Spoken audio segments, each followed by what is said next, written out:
So I'm a person who doesn't really watch a lot of movies. I love movies and I love TV, but I just don't get around to watching a lot of them. And when I was growing up, the nearest movie theater was literally 30 miles away from where I lived. So we didn't really go see movies all that often, and when we did, it was usually specific ones that we were really excited for. So I missed out on a lot of movies. I have not seen The Matrix. I have not seen The Godfather. There are a number of other really good, really popular movies that everyone has seen that I have not seen, and until recently one of them was Blade Runner.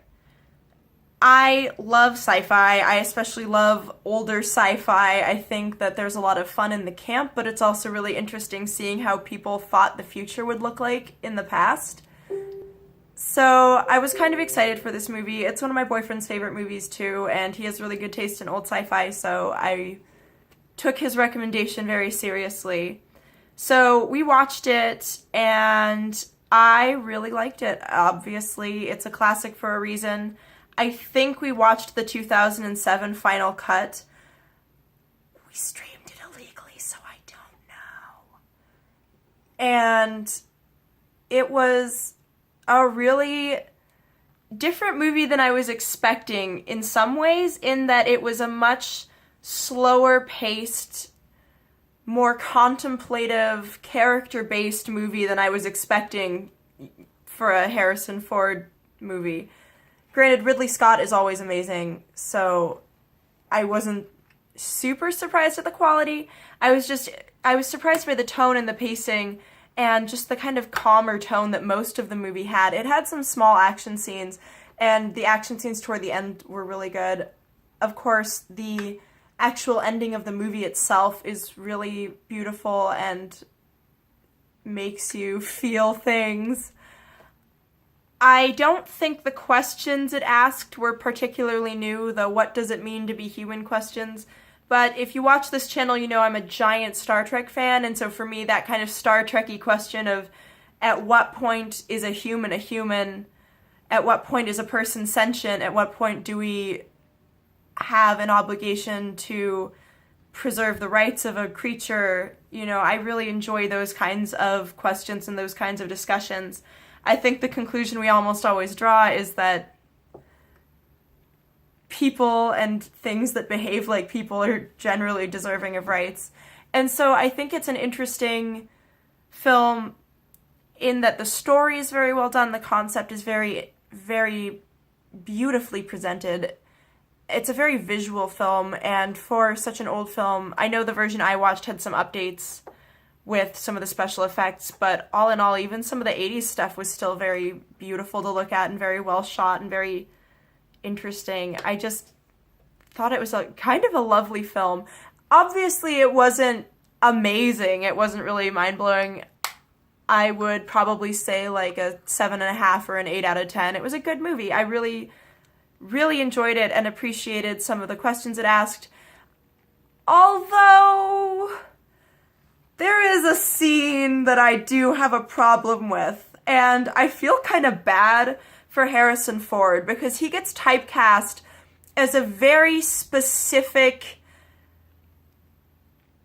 version of manhood that's a little bit dated now to the point where it's uncomfortable to watch. And obviously the scene I'm talking about is the sex scene between Deckard and Rachel, where even though I understand that they built up the chemistry between the two characters and that there were feelings there, it's just such a rapey scene. It's so uncomfortable. Like, she resists and he persists, and it bothers me because it's the same thing they did with Han and Leia in Star Wars to an extent, but worse. And it's also something that's been perpetuated in the Indiana Jones movies. I know it's not Harrison Ford's fault. I love Harrison Ford. And I still liked the movie, and I like Deckard as a character because I understand cognitively that scene wasn't ultimately meant to be the way it was presented, but dear God, it's bad. And my problem with this trope is it always has the woman acquiesce and then it tries to make it clear that she wanted him all along, and it sends the message that men should continue to persist even after a woman's communicated that she's not interested and doesn't want to do X right now. So that scene really bothered me, and I did know to expect it because that was one of the few scenes of the movie that I had seen independently. I think I saw it come up in a video with the Pop Culture Detective that was really good. I'll link that in the description down below because I'm always really impressed by his videos. And I just wish that they had done a consensual sex scene where she was enthusiastic or curious, or at least not so openly resistant, because the resistance part of it is what makes it bad. It just kind of undercuts the whole character for me in a really negative way. And I know we're supposed to understand that in many ways Deckard is not the good guy, but there's just a line that you have to draw. It's just so hard for me to keep liking characters when you do this. It helps that they built some of it up a little bit later, but the scene left a bad taste in my mouth. Some things that I also thought were silly about the movie: Pris dies in the stupidest way in the world. Like, she's fucking Deckard up. She's just beating the living shit out of him. And then she gets up to do this dumb cartwheel, and then he just kills her. And it's like, you didn't have to do that. You were in the position to kill him as it was. You just, what? It was such a dumb scene.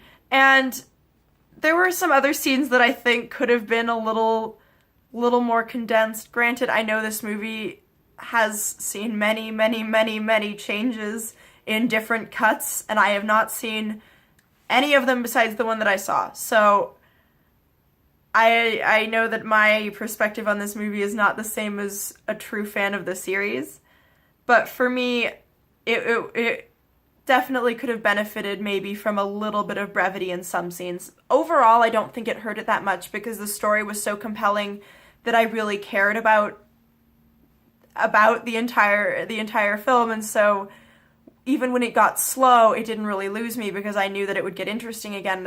The characters did keep pulling me through, even with the problems that I have with this movie. It was just a really well-made film, and I don't know how I got around in life not having seen it for this long. I feel like I get a lot more references all of a sudden, which is something I kind of like happening when I watch a movie that I've missed out on for a shockingly long time.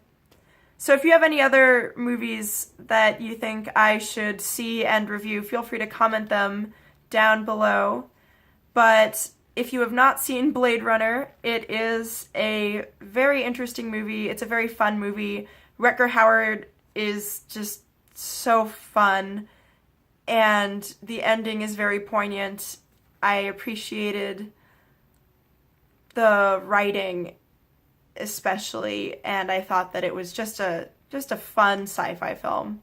That's everything I have on this. Wiedersehen.